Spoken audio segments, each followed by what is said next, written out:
ஒன்று, நெசவாளர்களின் தயாரிப்புகளை நேரடியாக சர்வதேச சந்தைகளில் விற்பனை செய்வதற்காக அரசுக்கு சொந்தமான ஒரு உலகளாவிய இ-காமர்ஸ் பிராண்ட் உருவாக்கப்படும். மேலும் முக்கிய நகரங்களில் வெற்றி தறி விற்பனை நிலையங்கள் ஷோரூம்ஸ் அமைக்கப்படும்.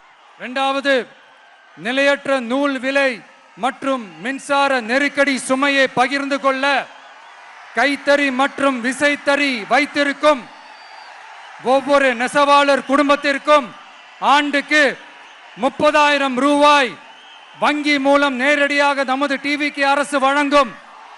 மூணாவது, கைத்தறிகளுக்கான இலவச மின்சாரம் 500 யூனிட்டுகளாகவும்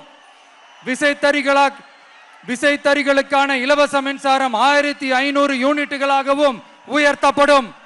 நெசவாளர்களின் உற்பத்தி செலவுகளை குறைப்பதற்காக அவர்கள் வழங்கும் நூல், சாயங்கள் மற்றும் ரசாயனங்களுக்கு நமது டிவிக்கு அரசால் 50% மானியம் வழங்கப்படும்.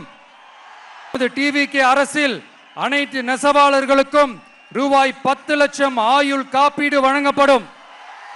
மேலும் நெசவாளர்களின் முதியோர் ஓய்வூதியம் மாதம் 3000 ரூபாயாக உயர்த்தப்படும்.